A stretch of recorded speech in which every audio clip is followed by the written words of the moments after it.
Hello, I'm Colonel Lauren Erickson of the Department of Defense Global Emerging Infections Surveillance and Response System, also known as GEIS. Our mission is to detect, monitor, and respond to infectious diseases that threaten our military personnel and their families. We're actively monitoring cases of influenza around the world. By now, most of you have heard about avian influenza or bird flu, and that it might be the source of the next influenza pandemic. Pandemic flu is actually a term for a new flu virus that is very contagious among people and can spread quickly, causing large outbreaks around the world. Many scientists agree that an influenza pandemic is likely to occur in the foreseeable future. This video will describe how an influenza pandemic could affect you and help you with your preparations. Let's begin by explaining the differences between seasonal, pandemic, and avian flu. The seasonal flu is what we commonly refer to as the flu. It is called seasonal flu because more people typically get sick during the winter months. There are many strains of seasonal flu. They all cause a respiratory illness that can be spread to other people by coughing, sneezing, and touching contaminated surfaces. Many people, especially the very young and old, do get sick, and 36,000 people die each year from seasonal flu. But most people who get sick fully recover. Getting a flu shot or flu mist each year is your best protection against seasonal flu.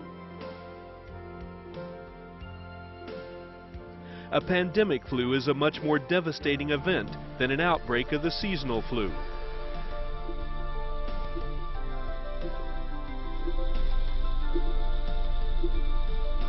It is caused by a new flu virus, or one that hasn't circulated in a long time, that is hard for our bodies to fight off because we have little or no immunity to the strain.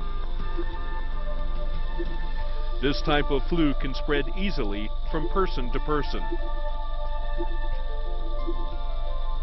Flu vaccine is usually in good supply for seasonal flu, but in a pandemic, vaccine may not be available for 6 months or more.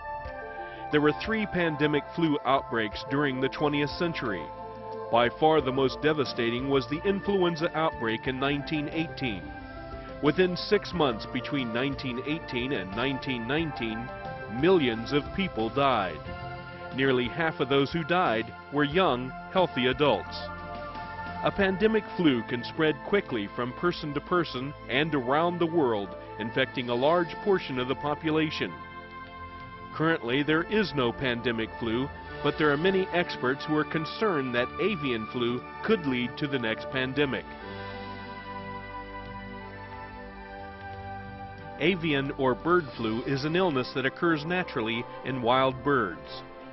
One type, H5N1, is deadly to birds and can be passed from birds to humans. This strain of avian flu is what most of us refer to as the bird flu. Doctors began seeing bird flu in a very small number of people in Southeast Asia in 2003. Since then, the illness has spread away from this region through the movement of infected birds. Although it is not a pandemic, it has caused serious illness in the small number of people infected, and more than half of them have died. The people infected often live or work directly with poultry. The threat of avian flu might worry you if you're planning to travel overseas. You can travel safely to areas affected by bird flu if you follow a few precautions.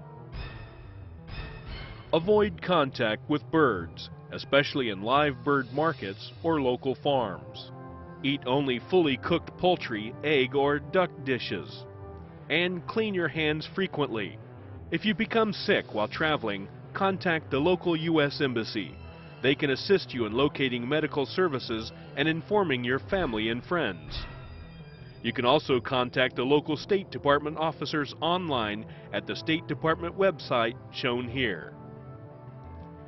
After you return home from an infected area, watch your health closely for 10 days. If you become ill, tell your healthcare provider your symptoms, where you traveled, and if you had close contact with birds or sick people. The Department of Defense is acting to protect you and your family in the event of a pandemic flu.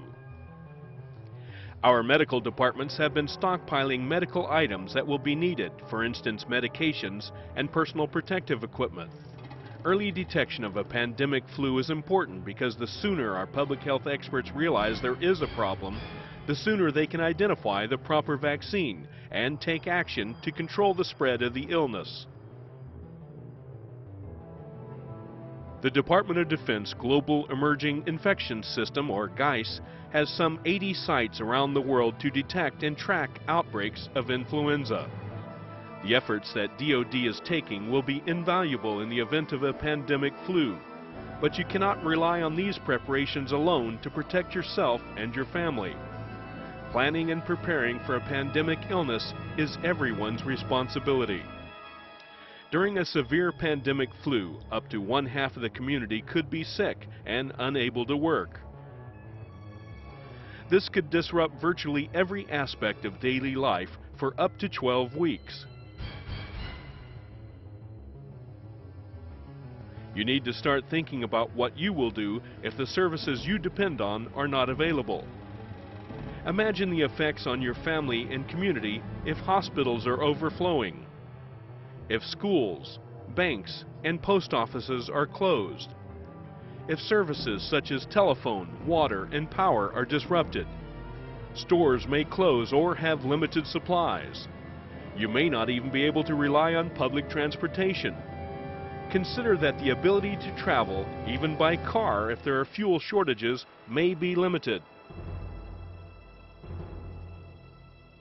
Preparing for disruptions like these to your daily life from a severe pandemic may sound overwhelming, but you can organize your preparations in 2 main steps. Step number 1. Visit the pandemicflu.gov website. The website is full of information on avian and pandemic influenza and provides planning checklists to help you put together your own emergency kit. Save this website address because it will also be one of the first places you should go for information and public health guidance in the event of a pandemic flu. Step number 2.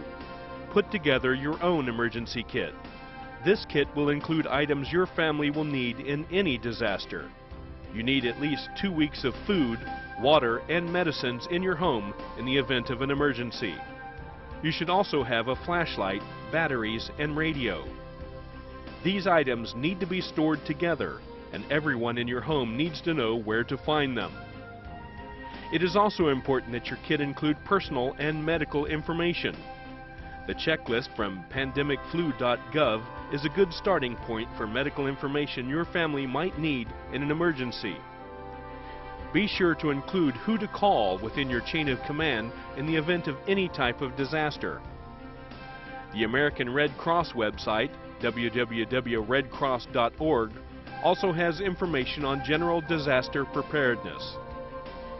Make sure you keep all of your supplies and personal information up to date so it will be ready when you need it. The best way to stop the spread of flu is to minimize close contact with the sick. When a pandemic flu hits, it will be imperative that sick people stay home and that healthy people who are not needed to care for the sick go to work. If we all stay home out of fear of catching the flu, then critical services in this country will stop. During a pandemic, people may go to hospitals because they suspect they are sick with the flu. To prevent overload on our medical resources and to protect yourself from exposure to other sick people, only go to the hospital if you or one of your loved ones becomes very ill and needs medical assistance.